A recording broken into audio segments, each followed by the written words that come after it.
नमस्कार सर। नमस्कार सर साहब जी। क्या शुभ नाम है जी आप जी का? ईश्वर गुरुदेव की जय। मेरा नाम प्रदीप दास, गांव सौरा, तहसील लठेर, जिला भिंड, मध्य प्रदेश से आया हूं। सर क्या काम करते हैं आप? मैं इस समय वर्तमान में मध्य प्रदेश के अंतर्गत ही अध्यापक हूं, गवर्नमेंट माध्यमिक विद्यालय सौरा का, जो कि सौरा के अंतर्गत ही। वैसे शिक्षा के क्षेत्र में मैंने एमएससी फिजिक्स की हुई है और अभी वर्तमान में अध्यापक का कार्य कर रहा हूँ। सर परम संत सतगुरु रामपाल जी महाराज की शरण माने से पहले आप कौन सी भक्ति करते थे? परम संत सतगुरु रामपाल जी महाराज की शरण में आने से पहले जी मैं क्या बताऊं, अनजाने में ऐसी मनमाने आचरण किया करता था। जो घरेलू पूजाएं हुआ करती थी उन सभी में हिस्सेदारी रहती थी। जैसे किसी मंदिर में जाना, पितरों का तर्पण करना, अन्य किसी का भी प्रसाद चढ़ाना, और इस तरीके से जाते थे। साथ ही साथ मेरे मन में कुछ ऐसी आकांक्षा रहती थी, इसलिए मैं शंकर भगवान की थोड़ी सी पूजा घर पे अगरबत्ती लगा करके किया करता था। और गांव में एक मंदिर था, उससे भी जाया करता था। साथ ही साथ गांव में एक मंदिर है हनुमान जी का, वहाँ पर प्रति मंगलवार को सप्ताह का जो दिन होता है उसमें वहाँ पर रामधुन हुआ करती थी। तो उस रामधुन में मैं थोड़ा अच्छी तरीके से हिस्सा लेता था, प्रसाद वगैरह भी चढ़ाता था, और भी गांव के बच्चे जो आया जाया करते थे। एक दिन क्या हुआ भगत जी, मेरे साथ जो घटना घटी मैं आपको बताना चाहूँगा कि क्या होता है कि मेरे मन में थोड़ी आकांक्षा ये रहती थी कि हनुमान जी तो भगत स्वयं हैं और ये अपनी पूजा के लिए मना भी करते हैं, फिर मेरा उद्धार यहाँ से कैसे हो सकता है? इसलिए परमात्मा है कौन, वो किसके लिए? तो मैं तब तक ये समझता रहता था कि शायद शिव जी ही भगवान हैं और ये इनके रौद्र रूप हैं। तो इसलिए ये समय वहाँ सोच रहा था कि भगवान मेरे पर क्या कृपा करेंगी।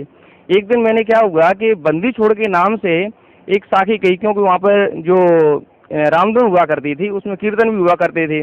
तो मेरे को ध्यान आ गया एक दिन दोहा, उसमें मैंने अचानक ही बोल दिया, मुझे याद भी नहीं था कि बार बार विनती करूं विनय कहूं कर जोर, अब की मोह बारी सतगुर बंदी छोड़। तो बंदी छोड़ ने मेरे हृदय की वह पुकार सुन ली, और उसी रात में मेरे को क्या है कि सपना दिया। उस सपने के बारे में क्या स्थिति बनती है कि मैं जिस हनुमान जी के मंदिर पर जाता था, उस हनुमान जी के मंदिर से रात में मेरे को मंदिर दिखा, और वहाँ हनुमान जी के मंदिर से एक मूर्ति कट होती है, कट होकर के मेरे हृदय में समा जाती है, और साथ ही साथ हम ऊपर उड़ चले जाते हैं। अब मेरे को कुछ भी ध्यान नहीं रहता, लेकिन जब मैं सुबह जागा तो मैंने देखा कि मेरी आंखें थोड़ी लाल सी थी और ऐसा लग रहा था कि मैं रात भर कहीं घूम फिरा रहा हूँ। अब इस स्थिति से मैं बहुत बेचैन हो गया। मैंने अपने साथी लोगों से भी जानने की कोशिश की, लेकिन कुछ भी हासिल ना हो सका। 2 दिन मैं परेशान रहा और कहा कि हे हनुमान जी, यदि आप ही की कोई ये चमत्कार है तो फिर मुझे आप बताइए, मुझे क्या करना चाहिए, कुछ ज्ञान दो। लेकिन ऐसा करने के लिए हनुमान जी ने तो कुछ भी नहीं कहा, लेकिन बंदी छोड़ जो मैं साखी लगा बैठा था, इसलिए परमात्मा ने मेरे पास एक भगत जी को भेजा, और वह हमारे पड़ोसी गांव से विनोद दास जी जो हैं वो ज्ञान गंगा की किताब लेकर के आए। तो ज्ञान गंगा की किताब लेकर के आए और वो किताब उन्होंने थोड़े सहमाते हुए दी। तो मैंने देखा कि आखिरकार ये ऐसी क्या खास बात है कि आप थोड़ा ऐसा ये संकोच कर रहे हो। तो उन्होंने कहा भगत जी बात कुछ ऐसी ही है, क्योंकि इस किताब को मैं जिसको देता हूँ तो वो लेने में भी संकोच करता है, और ले भी लेता है तो 1 या 2 दिन के बाद वापस भी कर देता है। तो मैंने कहा ये ऐसी बात है तो मैं जरूर पढ़ूंगा इसको। तो ऐसा करने के लिए मैंने उस किताब को पढ़ा। साथ ही साथ भगत जी ने मोबाइल चालू कर दिया, वहाँ परमात्मा का सत्संग चालू कर दिया था। सत्संग चालू कर दिया तो मुझे सत्संग में थोड़ा सा ध्यान आने लगा, और इस कारण से मैंने ये कहा कि मैं इतनी देर में अभी सारे सत्संग सुन तो नहीं सकता हूँ, लेकिन मेरे मोबाइल में इनको फीड कर दो। तो उन्होंने ये काम भी चालू कर दिया, ब्लूटूथ के माध्यम से मेरे मोबाइल में सत्संग उन्होंने डालने चालू कर दिए, और मैं थोड़ी थोड़ी किताब को देखता रहा। तो इस तरीके से जब वो गए तो मैंने कहा कि देखेंगे वो किताब को पढ़ करके इसमें जो कुछ भी होगा।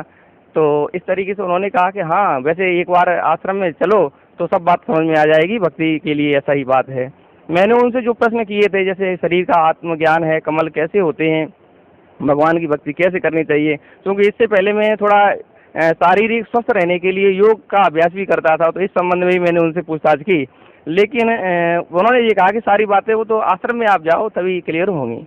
तो मैंने फिर किताब का अध्ययन पढ़ना चालू कर दिया। जैसे जैसे मैंने किताब पढ़ी तो सृष्टि रचना के अंतर्गत जब मैंने देखा तो ऐसा लगा, अटपटा लगा कि आखिरकार ये कैसे हो सकता है। मैंने कभी सुना ही नहीं था ऐसा कि परमेश्वर कबीर जी हो सकते हैं, या इस तरीके से इन्होंने रचना जो की है संसार की। तो फिर उसमें मन लगने लगा, और 2 या 3 दिन के बाद मैंने ये देखा, फैसला कर लिया कि मुझे तो आश्रम में जाना ही पड़ेगा।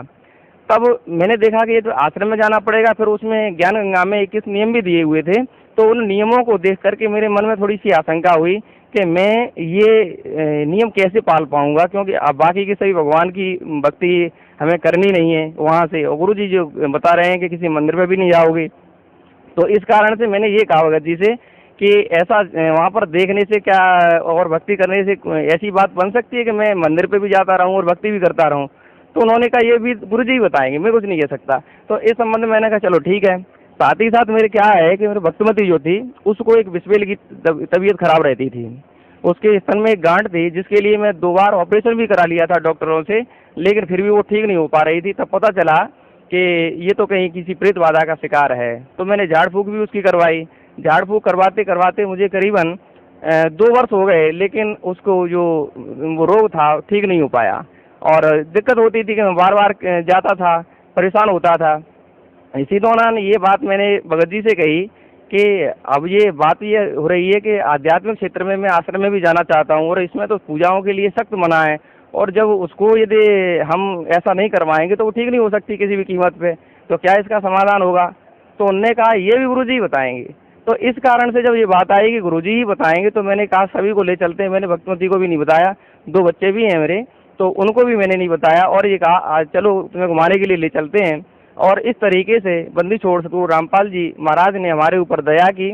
पिछली वर्ष 31 अगस्त 2012 को मुझे नामदान के रूप में परमात्मा की शरण मिल गई। सर, परम संत सतगुरु रामपाल जी महाराज से नाम उपदेश लेने के बाद आपको क्या लाभ मिला? परम संत सतगुरु रामपाल जी महाराज की शरण में आकर के जैसे ही मैंने भक्ति स्टार्ट की, नामदान लिया, तो तब से लेकर के मेरे को ऐसा लगा कि यहाँ से तो मेरा जीवन धन्य हो जाएगा। आध्यात्मिक लाभ जो मुझे चाहिए था वो लाभ तो पूरी तरीके से मिल ही रहा था। साथ ही साथ जो परमात्मा ने आशीर्वाद मेरी भक्तिमती को दिया, कहा कि बेटा ठीक हो जाओगी, भक्ति करो, भक्ति से सब कुछ होता है, इतना कहते ही उनको यहाँ 3 दिन का जो आश्रम में यहाँ रहे थे, सत्संग था, उन 3 दिनों के दौरान ही उनको आराम मिल गया। फिर घर पर गए तो नियम से भक्ति करते रहे और 1 महीने तक थोड़ी सी कभी दिक्कत हो जाती थी, और फिर उसके बाद दोबारा से आ गए। तो यहाँ से फिर से अरदास लगाई परमात्मा से आशीर्वाद लेते समय, तो परमात्मा ने फिर से वही कहा कि भक्ति करो, सब कुछ ठीक हो जाएगा। और इस तरीके से फिर दोबारा से तीसरी बार आए तो बिल्कुल ठीक है, कोई दिक्कत ही नहीं है। और साथ ही साथ मेरे को भी शारीरिक तरीके से पहले तो मैं नहीं समझता था कि कोई कष्ट है, लेकिन कष्ट क्या था कि मेरी हथेलियों में भगत जी यहाँ से त्वचा छिल जाया करती थी, जिससे कि कपड़े जैसे धोना, साबुन का यूज करना ये मेरे से बनता नहीं था और थोड़ा कष्ट होता था। लेकिन आज देख लीजिए भगत जी बिल्कुल पूरी तरीके से हाथ सही हैं, इनमें कहीं कोई दिक्कत नहीं। ये तो मैंने मांगा भी नहीं था, लेकिन परमात्मा ने मुझे अनायास ही दे दिया। इस तरीके से ये शारीरिक सुख, और पहले जो योग किया करता था उससे कतई लाभ नहीं होता था, हमारे शारीरिक थकान जैसी चीज़ें रहती थी। लेकिन आज ये देखा जाए कि मैं योग बंद कर दिया है, कतई योग करता नहीं हूँ, लेकिन जो शारीरिक फुर्ती है मालिक की दया से उससे कहीं बेहतर होती है। सर, भक्त समाज को क्या संदेश देना चाहते हैं आप? भक्त समाज से मैं यही कहना चाहूँगा कि जो अपनी ज्ञानेंद्रियाँ दी हैं भाई इनका प्रयोग करिए।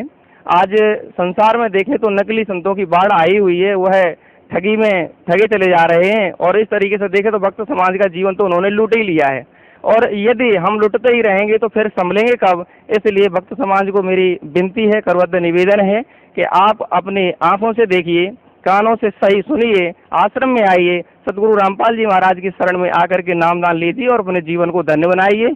यदि यहाँ पर आकर के आपको 3-4 महीने में नियम तो करने ही पड़ेंगे, नियम के साथ आपने भक्ति कर ली तो मैं नहीं समझता कि शायद आपको ये बात समझ में ना आए। सर, कुछ और बताना चाहेंगे आप परम संत सतगुरु रामपाल जी महाराज के बारे में, उनकी भक्ति के बारे में, या जो लाभ वो आपको आपके अपने साधकों को दे रहे हैं उसके बारे में?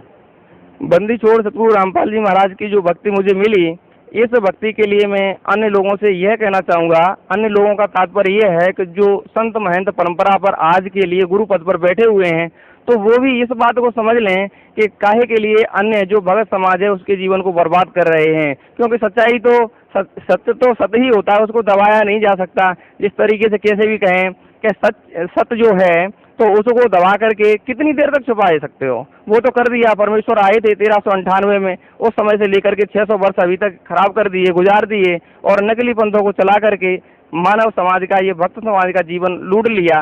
अब लेकिन परमात्मा स्वयं फिर से आ गए हैं। संत रामपाल जी महाराज कोई साधारण इंसान नहीं है, परमेश्वर कबीर जी ही स्वयं आए हैं और इस कारण से अब की बार करोड़ों जीवों को कलयुग में पार करके ले ही जाएंगे। ऐसा उनका जो नियम है, इस तरीके से वो करते हैं, तो फिर नकली संतों को छुपने का ठौर ही नहीं मिलेगा। इसलिए तो जब वो समय आए उससे पहले ही रामपाल जी महाराज की शरण में आ जाइए, अपने जीवन को वो भी धन्य बनाएं। जी धन्यवाद आपका, बहुत बहुत साहिब जी।